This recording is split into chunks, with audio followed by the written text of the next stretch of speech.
నమస్కారం ఫ్రెండ్స్. మనం ఇప్పుడు daily knowledge current affairs tax నుండి మే నెలలో జరిగిన బ్యాంకింగ్ మరియు ఫైనాన్స్కి సంబంధించిన అంశాలు తెలుసుకోబోతున్నాము. ప్లీజ్ ఈ ఛానల్ని సబ్స్క్రైబ్ చేయండి, లైక్స్ కొట్టండి, షేర్ చేయండి. మొదటి ప్రశ్న, ఇండియాలో స్కాన్ అండ్ పే ఫీచర్ని ఏ పేమెంట్స్ ట్రాన్సాక్షన్ కంపెనీ తీసుకొచ్చింది?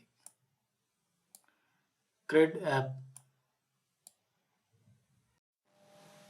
తర్వాతి ప్రశ్న, భారతదేశం మరియు చైనా ద్వైపాక్షిక వాణిజ్యం 2023 నుంచి 24లో ఎన్ని బిలియన్లకు చేరుకుంటుంది? జవాబు $118 బిలియన్. భారతదేశం మరియు చైనాల మధ్య ద్వైపాక్షిక వాణిజ్యం 118 బిలియన్లకు చేరుకుంది. ఇది యుఎస్ఏతో 118.3, చైనాతో 118.4 బిలియన్ల వద్ద ఉన్న భారతదేశ వాణిజ్యాన్ని అధిగమించింది. 2023-24లో భారతదేశం మరియు చైనా వాణిజ్యం గురించి కొన్ని కీలక అంశాలు కింద ఇవ్వడం జరిగింది. చైనాకు భారత్ ఎగుమతులు 8.7% పెరిగి $16.67 బిలియన్ చేరుకున్నాయి. ఇనుప ఖనిజం, పత్తి నూలు, బట్టలు, చేనేత, సుగంధ ద్రవ్యాలు, పండ్లు మరియు కూరగాయలు మరియు ప్లాస్టిక్ మరియు లిథియం చైనాకు ఎగుమతుల్లో ఆరోగ్యకరమైన వృద్ధిని సాధించిన కొన్ని ప్రధాన రంగాలు. చైనా నుంచి దిగుమతులు 3.24% పెరిగి $101.7 బిలియన్ చేరుకున్నాయి. భారతదేశం చైనా నుండి $4.2 బిలియన్ విలువైన టెలికాం మరియు స్మార్ట్ ఫోన్ విడిభాగాలను దిగుమతి చేసుకుంటుంది. మొత్తం దిగుమతుల్లో 44% వాటాను కలిగి ఉంది. చైనా నుండి ల్యాప్టాప్లు మరియు పీసీల దిగుమతుల మొత్తం 3.8 బిలియన్లకు ఉంది. ఇది భారతదేశం యొక్క దిగుమతుల్లో 77.7%గా ఉంది. మన తదుపరి ప్రశ్న, భారతదేశంలో డిజిటల్ వాణిజ్యం కోసం ఓపెన్ నెట్వర్క్లలో ఏ ద్విచక్ర వాహన కంపెనీ చేరింది? జవాబు hero MotoCorp. Hero MotoCorp open network for digital commerce లో చేరింది మరియు భారతదేశంలో అలా చేసిన మొదటి ద్విచక్ర వాహన తయారీ సంస్థగా అవతరించింది. ఓపెన్ నెట్వర్క్ ఫర్ డిజిటల్ కామర్స్లో భాగస్వామ్యం చేయడం ద్వారా హీరో మోటోకార్ప్ సులభంగా యాక్సెస్ చేయగల డిజిటల్ మోడ్లను అందించడం ద్వారా వారి వినియోగదారులకు అందుబాటులోకి మరిన్ని సౌకర్యాలను మెరుగుపరచడం లక్ష్యంగా పెట్టుకుంది. మన తదుపరి ప్రశ్న, భారతదేశం మరియు ఇరాన్ ఎన్ని సంవత్సరాల పాటు చాబహార్ పోర్ట్ అభివృద్ధి మరియు నిర్వహణ కోసం 10 సంవత్సరాల ఒప్పందంపై సంతకాలు చేశాయి? జవాబు ప్రశ్నలోనే ఇవ్వడం జరిగింది. 10 సంవత్సరాలు. చాబహార్ ఓడరేవు అభివృద్ధి మరియు నిర్వహణ కోసం భారతదేశం మరియు ఇరాన్ 10 సంవత్సరాల పాటు ఒప్పందంపై సంతకాలు చేశాయి. ఇండియన్ పోర్ట్స్ గ్లోబల్ లిమిటెడ్ మరియు ఇరాన్ పోర్ట్స్ మధ్య ఒప్పందం కుదిరింది. తదుపరి ప్రశ్న, నైపుణ్యాభివృద్ధి మరియు వ్యవస్థాపక మంత్రిత్వ శాఖ ఏ కంపెనీతో పైలట్ ప్రాజెక్ట్ డ్రోన్ దీదీ యోజనను నిర్వహించడానికి అవగాహన ఒప్పందంపై సంతకం చేసింది? జవాబు Mahindra and Mahindra. Please friends, ఎవరైనా సబ్స్క్రైబ్ చేసుకున్న వాళ్ళు ఉంటే మన ఛానల్ని సబ్స్క్రైబ్ చేసుకోండి. Daily knowledge current affairs talks నుంచి మీకు ముఖ్యమైన అప్డేట్స్ ఎప్పుడూ వస్తూనే ఉంటాయి. సో మన తర్వాతి ప్రశ్న, ఏఐ ఆర్టిఫిషియల్ ఇంటెలిజెన్స్ నిర్వహణ వ్యవస్థల కోసం అంతర్జాతీయ ప్రమాణం కోసం ISO 42001/2023 ధృవీకరణను ఏ ఐటీ కంపెనీ పొందింది? జవాబు ఇన్ఫోసిస్. ఇన్ఫోసిస్ మే నెలలో AI నిర్వహణ వ్యవస్థలకు అంతర్జాతీయ ప్రమాణం అయిన ISO 42001/2023 ధృవీకరణను పొందింది. ఈ ధృవీకరణ పొందిన మొదటి ఐటీ సేవల కంపెనీగా ఇన్ఫోసిస్ ఒకటి. బాధ్యతాయుతమైన ఆర్టిఫిషియల్ ఇంటెలిజెన్స్ పద్ధతులు మరియు నియంత్రణ అవసరాలకు కట్టుబడి ఉండేలా ప్రోత్సహించే కృత్రిమ మేధస్సు నిర్వహణ వ్యవస్థలను అమలు చేయడానికి ఇన్ఫోసిస్ చేసిన ప్రయత్నాలకు గుర్తింపుగా ఈ సర్టిఫికేట్ ఉంది. ఇన్ఫోసిస్ సాంకేతిక నాణ్యత మరియు భద్రతా సేవలలో అగ్రగామిగా ఉన్న టీయూవీ ఇండియా నుండి ధృవీకరణ పొందింది. ఇన్ఫోసిస్ ఏఐని బాధ్యతాయుతంగా ఉపయోగించడం మరియు ఏఐకి సంబంధించిన ప్రమాదాలను తగ్గించడం లక్ష్యంగా పెట్టుకుంది. ఏఐని బాధ్యతాయుతంగా వర్తింపజేయడంలో ఇతర వ్యాపారాలకు సహాయం చేయడం కూడా ఇన్ఫోసిస్ లక్ష్యం. తదుపరి ప్రశ్న, అరేబియా సముద్రంలో సొరచేపలు మరియు కిరణాలపై పరిశోధన చేయడానికి భారతదేశం ఏ దేశంతో కలిసి పనిచేస్తుంది? జవాబు ఓమన్. మే 2024లో నివేదించినట్లుగా అరేబియా సముద్రంలో సొరచేపలు మరియు కిరణాలపై పరిశోధనలు చేయడానికి భారతదేశం మరియు ఓమన్లు కలిసి పనిచేస్తున్నాయి.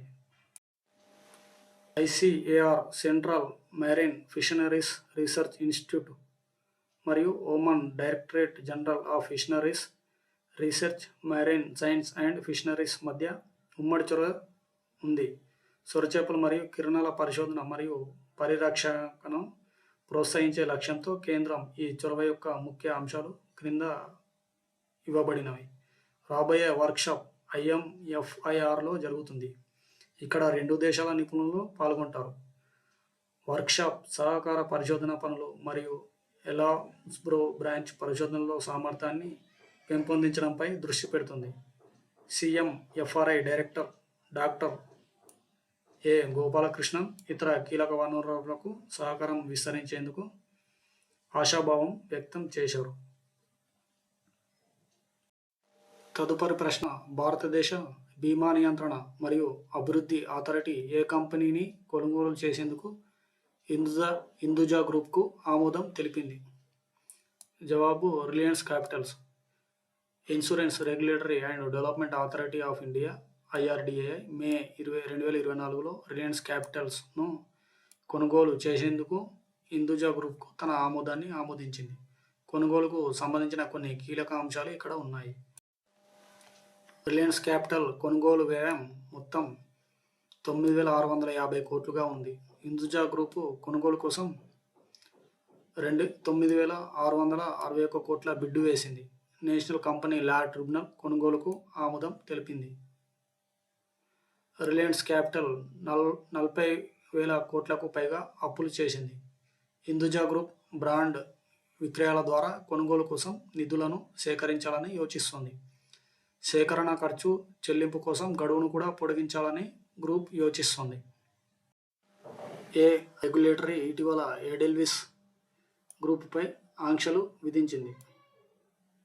జవాబు RBI. Reserve bank of India ఇటీవల ఎడెల్విస్ గ్రూప్పై ఆంక్షలు విధించడం జరిగింది. జవాబు ECL ఫైనాన్స్ దాని హోల్సేల్ ఎక్స్పోజర్. తదుపరి ప్రశ్న, ఫేమా యాక్ట్ 1999ని ఉల్లంఘించినందుకు RBI ఏ బ్యాంకుపై ద్రవ్య జరిమానా విధించింది? జవాబు HSBC bank.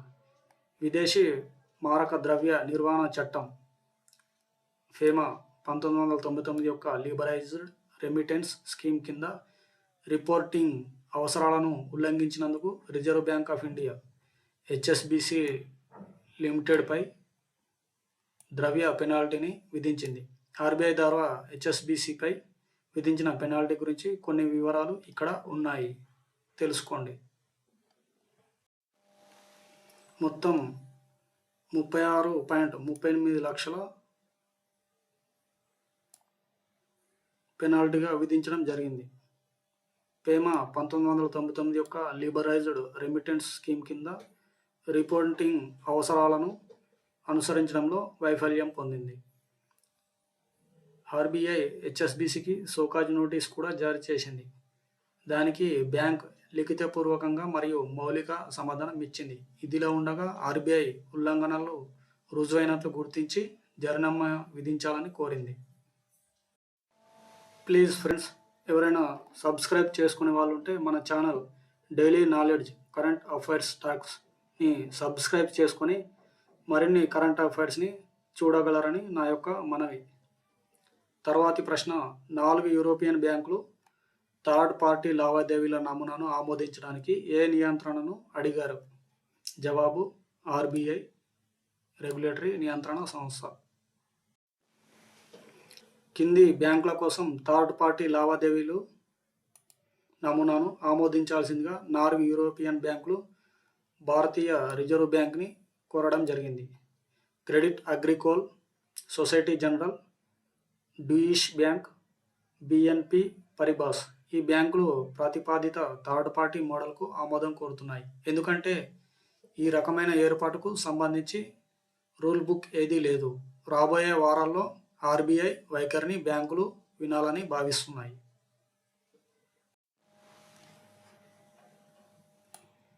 పూనాఫాలా Fincorp limited non deposit taking system పరంగా ముఖ్యమైన బ్యాంక్ నాన్ ఫైనాన్స్ కంపెనీని ఏ బ్యాంక్ సహకారంతో కో బ్రాండెడ్ క్రెడిట్ కార్డుగా ప్రారంభించింది? జవాబు IndusInd bank. Poonawalla Fincorp limited డిపాజిట్లు తీసుకొని వ్యవస్థాపక ముఖ్యమైన non bank finance company NBFC IndusInd bank సహకారంతో కో బ్రాండెడ్ క్రెడిట్ కార్డును ప్రారంభించింది. తదుపరి ప్రశ్న, రిలయన్స్ ఇండస్ట్రీస్ సైనైడ్ రష్యాకు చెందిన రోజ్నెఫ్ట్తో నెలకు కనీసం 3 మిలియన్ డాలర్ల చమురును ఏ సంస్థ చెల్లింపు ఎంపికలలో కొనుగోలు చేయడానికి 1 సంవత్సరం ఒప్పందం చేసుకుంది? రూబుల్స్. రిలయన్స్ ఇండస్ట్రీస్ రష్యాకు చెందిన రోజ్నెఫ్ట్తో నెలకు కనీసం 3 బిలియన్ డాలర్ల చమురును రూబిళ్ల రూపంలో కొనుగోలు చేయడానికి 1 సంవత్సరం పాటు ఒప్పందంపై సంతకం చేసింది. ఓపెక్ సరఫరా కోతల మధ్య రాయితీ చమురును ఈ ఒప్పందం నిర్ధారిస్తుంది. రిలయన్స్ ప్రతి నెల సుమారు 1 మిలియన్ డాలర్ల చమురును 2 కార్గోలను కొనుగోలు చేస్తుంది. Middle East Dubai benchmark బ్యారెల్కు $3 తగ్గింపుతో ప్రతి నెల మరో 4 కార్గోలను కొనుగోలు చేసే అవకాశం కూడా ఉంది. రిలయన్స్ తక్కువ సల్ఫర్ ముడి చమురును నెలకు 1 నుండి 2 కార్గోలను కొనుగోలు చేస్తుంది. ప్రధానంగా రష్యాలోని పసిఫిక్ పోర్ట్ కోజ్బినో నుండి ఎగుమతి చేయబడిన ఈఎస్పిఓ మిశ్రమం. హెచ్డిఎఫ్సి బ్యాంక్ మరియు గాజ్ ప్రామ్ బ్యాంక్ ద్వారా రష్యా రూబుల్ ఉపయోగించి చమురు కోసం చెల్లింపులు చేయడానికి రిలయన్స్ అంగీకరించింది. 2024లో రెగ్యులేటరీ అప్లికేషన్ ధృవీకరణ మరియు అధికారం కోసం ఆర్బీఐ ఏ కేంద్రీకృత పోర్టల్ ప్లాట్ఫామ్ను ప్రారంభించింది? జవాబు ప్రవావ్.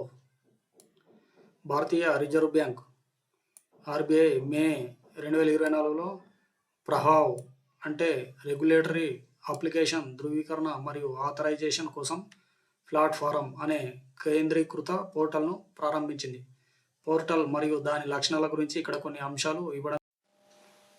ప్రవావ్ యొక్క ముఖ్య లక్షణాలు: ఆన్లైన్ దరఖాస్తు సమర్పణ. తదుపరి ప్రశ్న, దక్షిణాఫ్రికా రిజర్వ్ బ్యాంక్ యొక్క ప్రుడెన్షియల్ అథారిటీ ఏ భారతీయ బ్యాంకుపై 10 మిలియన్ ర్యాండ్ ఆర్థిక జరిమానాను విధించడం జరిగింది? జవాబు స్టేట్ బ్యాంక్ ఆఫ్ ఇండియా. దక్షిణాఫ్రికా రిజర్వ్ బ్యాంక్ యొక్క ప్రుడెన్షియల్ అథారిటీ దేశం యొక్క ఫైనాన్షియల్ ఇంటెలిజెన్స్ సెంటర్ చట్టంలోని కొన్ని నిబంధనలను పాటించినందుకు స్టేట్ బ్యాంక్ ఆఫ్ ఇండియాపై దక్షిణాఫ్రికా బ్రాంచ్పై 10 మిలియన్ ర్యాండ్ అంటే 4.5 కోట్లు ఫైనాన్షియల్ పెనాల్టీని విధించింది.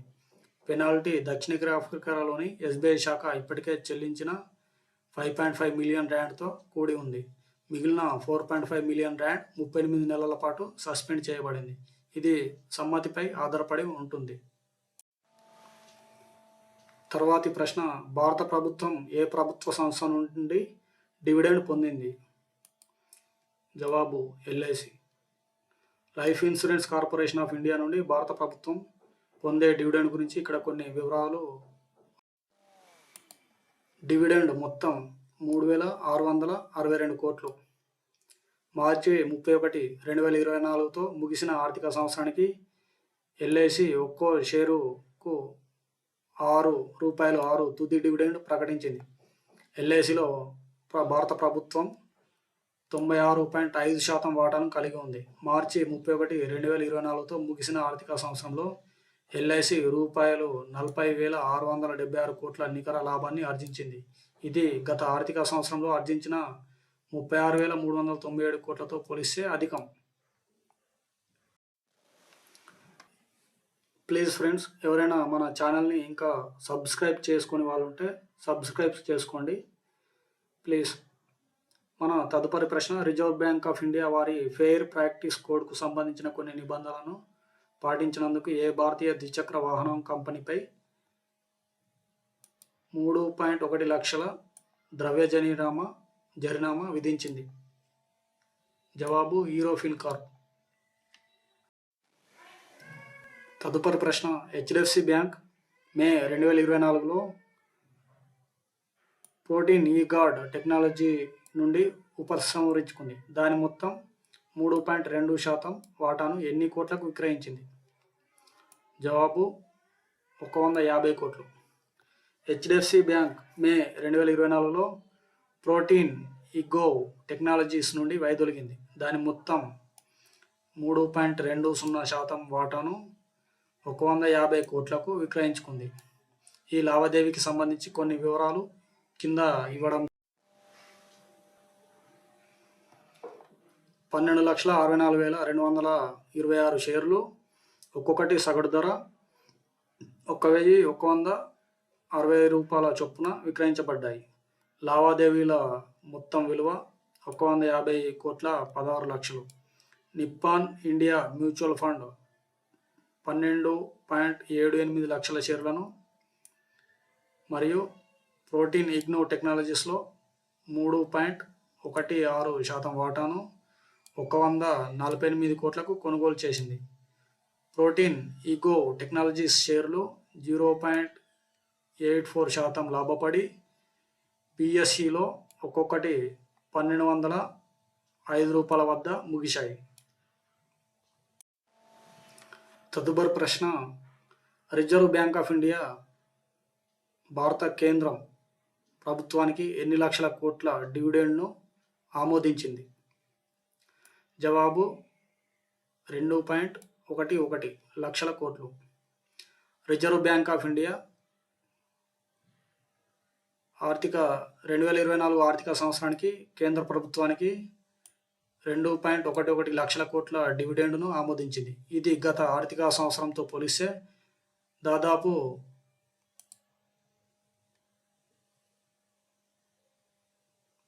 140% మేర పెరిగింది. పటిష్టమైన మరియు దృఢమైన ఆర్థిక వ్యవస్థ కారణంగా ఆర్బీఐ ఈ రికార్డు మిగులు బదిలీని ప్రకటించింది. సెంట్రల్ బ్యాంక్ ఊహించిన దానికంటే ఎక్కువ మిగులు బదిలీ ప్రభుత్వ ఆర్థిక స్థితికి మరియు చివరికి బ్యాంకింగ్ సిస్టమ్ లిక్విడిటీకి సహాయపడుతుంది. తరువాతి ప్రశ్న, సింగపూర్లో క్యాన్సర్ చికిత్సలు మరియు యాంటీబాడీ డ్రగ్ కాంజుగేట్లను ఉత్పత్తి చేయడానికి ఏ కంపెనీ $1.5 బిలియన్ పెట్టుబడిగా పెడుతోంది? జవాబు ఆస్ట్రాజెనెకా. ఆస్ట్రాజెనెకా సింగపూర్లో క్యాన్సర్ చికిత్సలు, ప్రత్యేకంగా యాంటీబాడీ డ్రగ్ కాంజుగేట్స్లను ఉత్పత్తి చేయడానికి $1.5 బిలియన్ పెట్టుబడిగా పెడుతుంది. ఇది కంపెనీ యొక్క మొదటి ఎండ్-టు-ఎండ్ ఏడీసీ ఉత్పత్తి సైట్. ఇది కార్యాచరణకు సిద్ధంగా ఉంటుందని భావిస్తున్నారు. 2029 నాటికి దేశంలో ఉద్యోగాలు మరియు ఆర్థిక అవకాశాలను సృష్టిస్తుంది. తదుపరి ప్రశ్న, సిసిఐఎల్ మరియు ఐఎఫ్ఎస్సి గిఫ్ట్ సిటీలో షేర్లను పొందడం వల్ల ఏ బ్యాంక్ ప్రయోజనం పొందింది? జవాబు state bank of India. CCIL అంటే central competitive party India limited మరియు IFSC international financial services centre సంయుక్తంగా గిఫ్ట్ సిటీ అంటే గుజరాత్ ఇంటర్నేషనల్ ఫైనాన్స్ టెక్ సిటీలో వాటాలను కొనుగోలు చేశాయి. CCIL central counter party India limited మరియు IFSC international financial services centre gift సిటీలో షేర్లు కొనుగోలు చేయడం ద్వారా SBI state bank of India లాభపడే అవకాశం ఉంది. దీనివలన ఎస్బీఐ మరింత బలోపేతం అవుతుంది. గిఫ్ట్ సిటీలో 4.5% వాటాను కొనుగోలు చేసిన సిసిఐఎల్లో ఎస్బీఐ ప్రధాన వాటాదారు కాబట్టి ఎస్బీఐకి లాభాలు పెరిగే అవకాశం ఉంది. ఎస్బీఐ కూడా గిఫ్ట్ సిటీలో ఒక శాఖ మరియు ఐఎఫ్ఎస్సి బ్యాంకింగ్ యూనిట్తో గణనీయమైన ఉనికిని కలిగి ఉంది. సిసిఐఎల్, ఐఎఫ్ఎస్సి మరియు గిఫ్ట్ సిటీల మధ్య భాగస్వామ్యం గిఫ్ట్ సిటీలో ఆర్థిక సేవల కోసం మౌలిక సదుపాయాలు మరియు పర్యావరణ వ్యవస్థను మెరుగుపరుస్తుంది. ఇది గిఫ్ట్ సిటీకి మరింత వ్యాపారం మరియు పెట్టుబడిని ఆకర్షిస్తుంది. అక్కడ ఎస్బీఐ కార్యకలాపాలకు ప్రయోజనం చేకూరుతుంది. గిఫ్ట్ సిటీలో ఎస్బీఐ యొక్క బలం దాని అంతర్జాతీయ బ్యాంకింగ్ వ్యాపారం మరియు పోటీతత్వాన్ని కూడా పెంచుతుంది. ప్లీజ్ ఫ్రెండ్స్, ఎవరైనా మన ఛానల్ని సబ్స్క్రైబ్ చేసుకునే వాళ్ళు ఉంటే సబ్స్క్రైబ్ చేసుకొని వీడియోలు చూడండి. తదుపరి ప్రశ్న, 2024లో ప్రభుత్వ రంగ బ్యాంకులలో ఏ బ్యాంకు అధిక వృద్ధిని నమోదు చేసింది?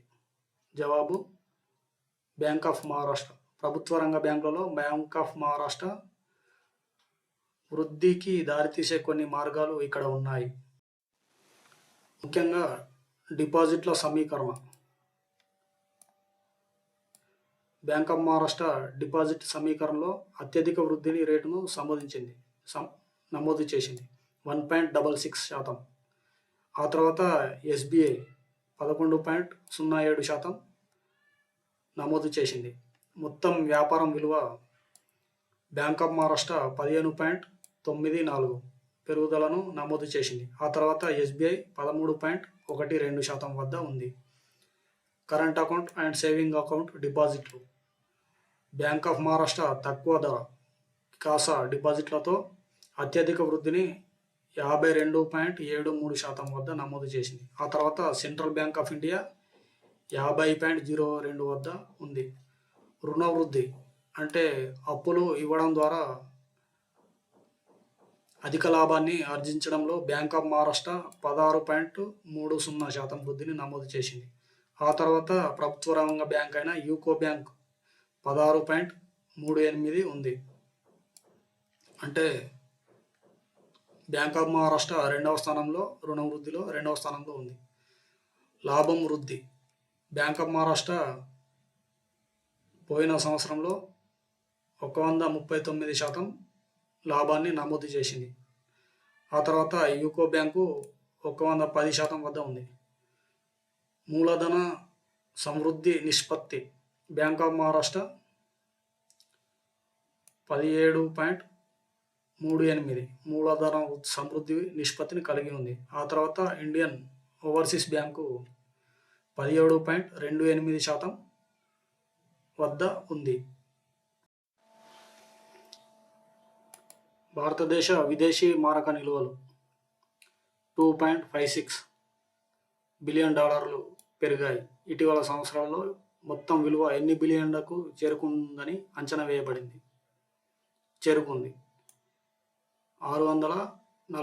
బిలియన్ చేరుకుంది. భారతదేశ విదేశీ మారక నిల్వలు 2.56 బిలియన్లు పెరిగి మొత్తం విలువ 644.15 బిలియన్లకు చేరుకుంది. విదేశీ కరెన్సీ ఆస్తులు $1.49 బిలియన్, బంగారం నిల్వలు $1.07 బిలియన్ పెరిగాయి. స్పెషల్ డ్రాయింగ్ రైట్స్ $5 మిలియన్ పెరిగాయి. ఐఎంఎఫ్లో రిజర్వ్ స్థానం 4 మిలియన్లు తగ్గింది. ఇక్కడ ఐఎంఎఫ్లో రిజర్వ్ స్థానం 4 మిలియన్లు తగ్గడం జరిగింది. ఈ పెరుగుదల ఏప్రిల్ 2024లో రికార్డు గరిష్ట స్థాయి 644.15 బిలియన్లకు అనుసరించింది. భారతదేశ ఇంటర్నెట్ ఆర్థిక వ్యవస్థ 2030 నాటికి ఎంత స్థాయికి చేరుకుంటుందని అంచనా వేయబడింది? జవాబు 1 ట్రిలియన్. ఈ కామర్స్, ఆన్లైన్ సేవలు మరియు డిజిటల్ చెల్లింపుల పెరుగుదల ద్వారా 2030 నాటికి భారతదేశ ఇంటర్నెట్ ఆర్థిక వ్యవస్థ 1 ట్రిలియన్కు చేరుకుంటుందని అంచనా వేయబడింది. ఈ వృద్ధిని నడిపించే ప్రధాన అంశాలు ఏమిటంటే వినియోగదారుల డిజిటల్ తదుపరి ప్రశ్న, సెబీ అంటే securities and exchange board of India life insurance corporation of ఇండియాకి ఒక నిర్దిష్ట కంపెనీలో తన వాటాను 3 సంవత్సరాల వ్యవధిలో ఎంత శాతం వరకు పెంచుకోవడానికి ఆమోదించింది? జవాబు 10%. సెబీ ఎల్ఐసిలో 3 సంవత్సరాల వ్యవధిలో నిర్దిష్ట వాటాను 10% పెంచుకోవడానికి ఆదేశించింది.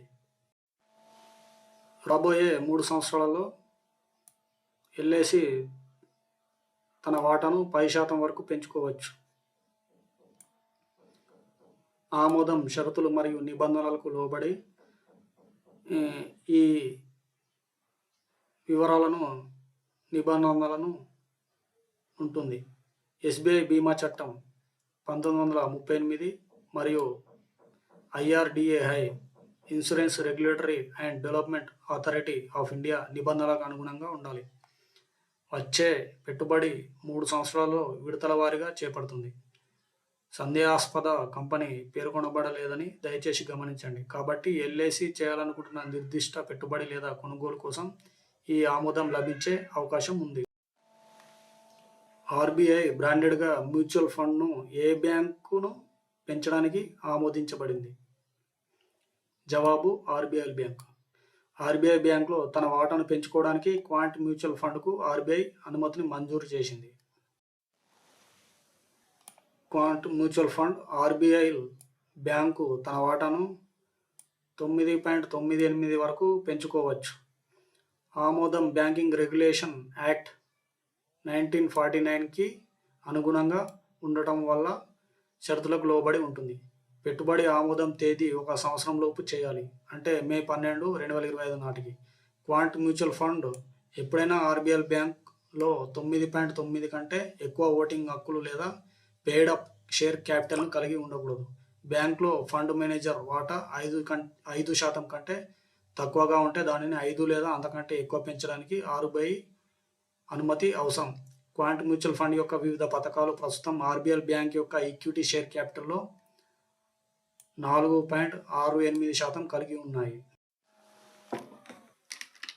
తరువాతి ప్రశ్న, భారతదేశం యొక్క బొమ్మల ఎగుమతి గత సంవత్సరం కంటే ముఖ్యమైన డౌన్ టౌన్లో ఎన్ని మిలియన్లకు తగ్గింది? జవాబు 152 మిలియన్లు. భారతదేశపు బొమ్మల ఎగుమతులు 152 మిలియన్లకు తగ్గాయి. ఇది మునుపటి సంవత్సరాలతో పోలిస్తే గణనీయమైన తిరోగమనాన్ని సూచిస్తుంది. పరిశ్రమ నిపుణులు ఈ క్షీణతకు పొరుగు దేశాల నుండి పెరిగిన పోటీ, గ్లోబల్ మార్కెట్ ప్రాధాన్యతలతో మార్పులు మరియు ఇటీవల లాజిస్టికల్ సవాళ్లతో సహా కారకాల కలయిక కారణంగా పేర్కొన్నారు. ఈ ధోరణిని ఎదుర్కొనడానికి భారతీయ తయారీదారులు తమ ఉత్పత్తుల నాణ్యత మరియు ప్రత్యేకతను మెరుగుపరచడం, స్థిరమైన పద్ధతులను అవలంబించడం మరియు డిజిటల్ మార్కెట్ ప్లేస్ల ద్వారా తమ పరిధిని విస్తరించడం వంటి వినూత్న వ్యూహాలను అన్వేషిస్తున్నారు. ప్లీజ్ ఫ్రెండ్స్, మన ఛానల్ని సబ్స్క్రైబ్ చేసుకొని లైక్ చేసి షేర్ చేయండి. మరొకమైన ముఖ్య ప్రశ్న, గ్లోబల్ రెమిటెన్సెస్లో ఎన్ని బిలియన్ల మార్కును దాటడం ద్వారా భారతదేశం అద్భుతమైన మైలురాయిని చేరుకుంది? జవాబు $111 బిలియన్.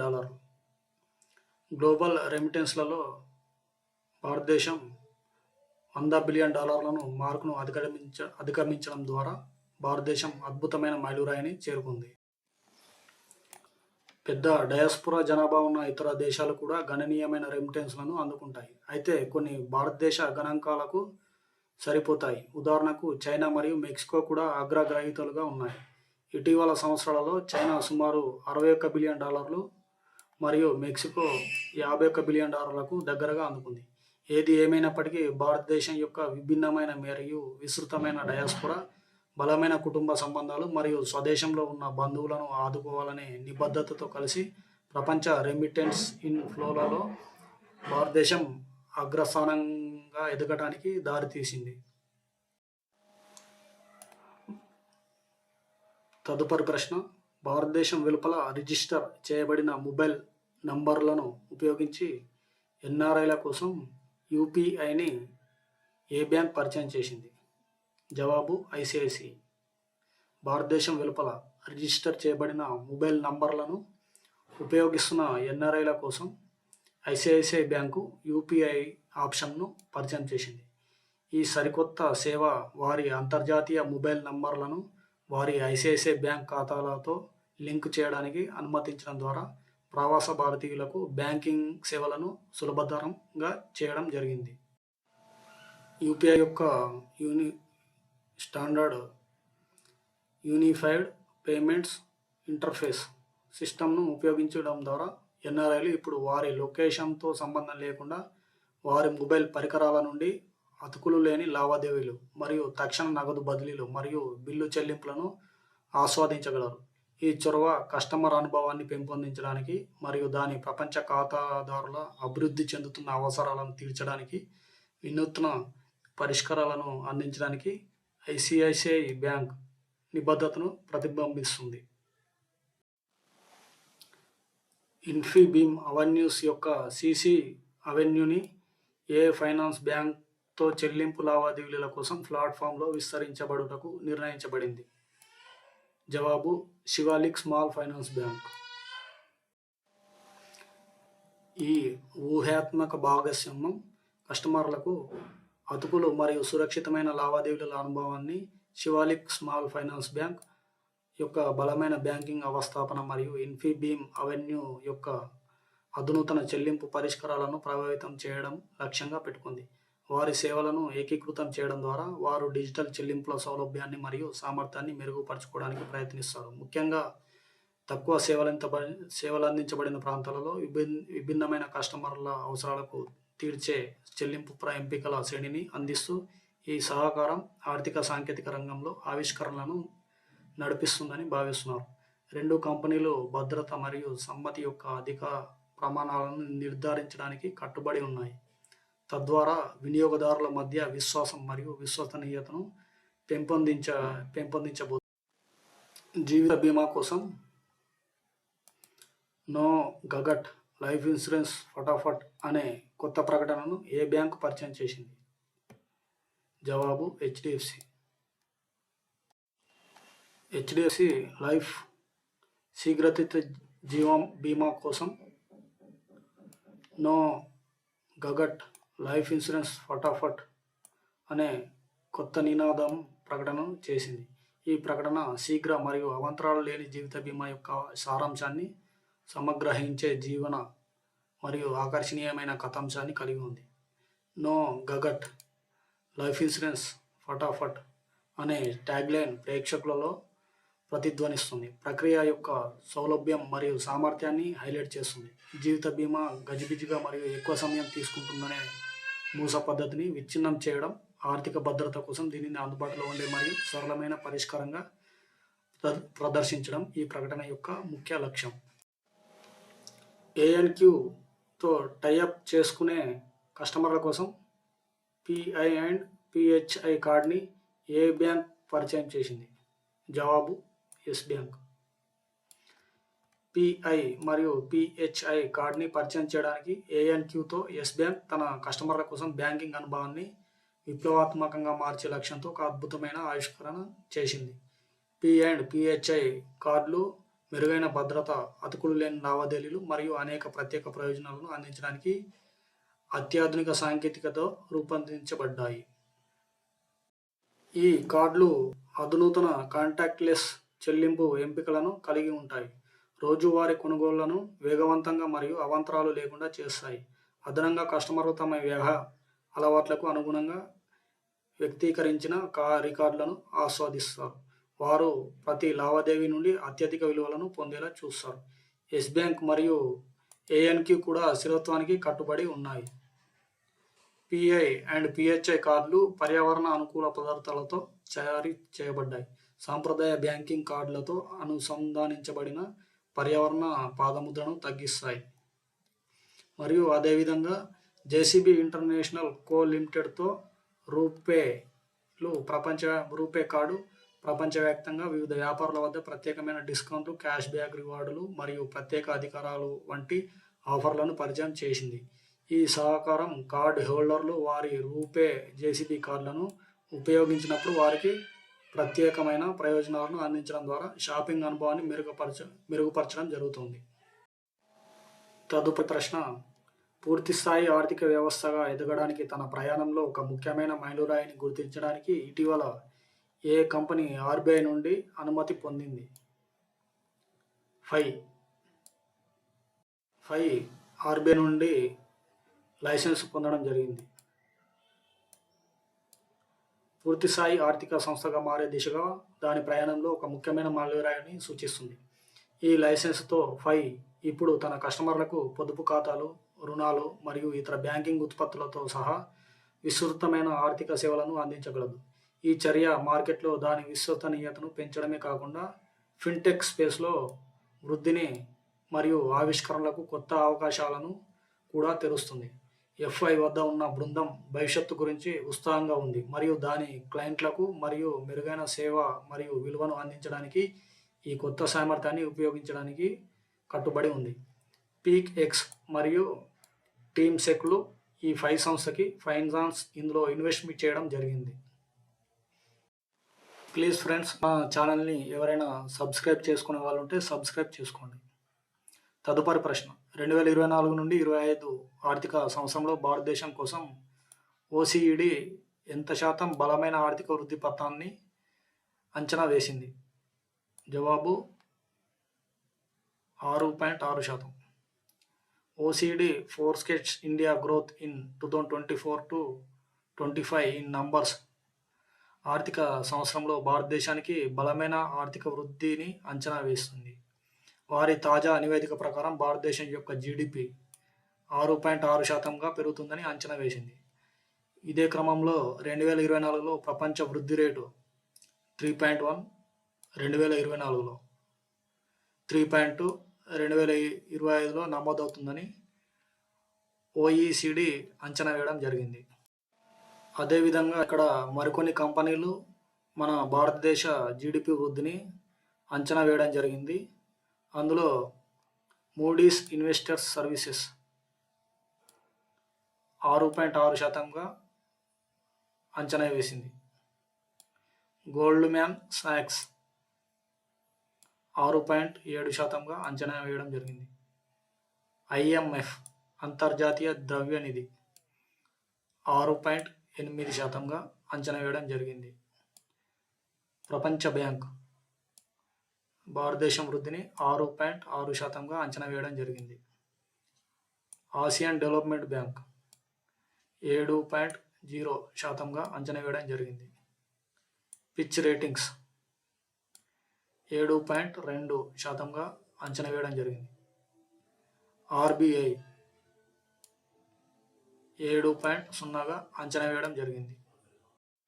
తరువాతి ప్రశ్న, ఇటీవల RBI ఏ పేమెంట్స్ యాప్ని అప్రూవల్ చేసింది? జవాబు world line. RBI world line ఈ చెల్లింపులను ఆమోదించింది. ఇది మరింత అతుకులు మరియు సురక్షితమైన డిజిటల్ లావాదేవీల అనుభవానికి మార్గం సుగమం చేసింది. వరల్డ్ లైన్ CEO గుర్తుపెట్టుకోండి, రమేష్ నరసింహన్ RBIకి కృతజ్ఞతలు తెలిపారు. ఈ చర్య చెల్లింపు ల్యాండ్స్కేప్ను విప్లవాత్మకంగా మారుస్తుందని భావిస్తున్నారు. వ్యాపారాలు మరియు వినియోగదారులు విశ్వాసంతో ఆర్థిక కార్యకలాపాలలో పాల్గొనడానికి సులభతరం చేస్తుంది. మెరుగైన భద్రతా చర్యలు మరియు వినియోగదారు స్నేహపూర్వక ఇంటర్నెట్ ఫేస్లతో వరల్డ్ లైన్ ఈ చెల్లింపులు వారి సాంకేతిక నైపుణ్యంతో సంబంధం లేకుండా లావాదేవీలు వేగంగా, విశ్వసనీయంగా మరియు అందరికీ అందుబాటులో ఉండేలా మరింత సమగ్రమైన ఆర్థిక పర్యావరణ వ్యవస్థను రూపొందించాలని లక్ష్యంగా పెట్టుకున్నాయి. తర్వాత ప్రశ్న, ఏప్రిల్ 2024లో భారతదేశంలో GST కలెక్షన్లు ఎన్ని లక్షల కోట్లను చేరుకున్నాయి? జవాబు 2.1 లక్షల కోట్లు. ఒకటవది, ఏప్రిల్ 2024లో భారతదేశంలో GST కలెక్షన్లు సంఖ్యతో రికార్డును స్థాయిని చేరుకున్నాయి. ఇది ఆర్థిక వ్యవస్థ యొక్క బలమైన వృద్ధిని ప్రతిబింబిస్తుంది. ఏప్రిల్ 2024లో మొత్తం GST వసూళ్లు 2.1 లక్షల కోట్లకు చేరుకున్నాయి. ఇది మునుపటి సంవత్సరం కంటే ఎక్కువ పెరుగుదలను సూచిస్తుంది. మెరుగైన సమ్మతి, పెరిగిన ఆర్థిక కార్యకలాపాలు మరియు పన్ను ఎగవేతను అరికట్టడానికి ప్రభుత్వం యొక్క కఠినమైన చర్యలతో సహా అనేక కారకాలను ఈ పెరుగుదలకు కారణమని చెప్పవచ్చు. సంఖ్యలను విచ్ఛిన్నం చేస్తే సెంట్రల్ జిఎస్టి 43,846 కోట్లు, రాష్ట్ర జిఎస్టి 53,538 కోట్లు, ఇంటిగ్రేటెడ్ జిఎస్టి 99,623 కోట్లుగా ఉంది. సెస్ వసూలు 13,260 కోట్లు.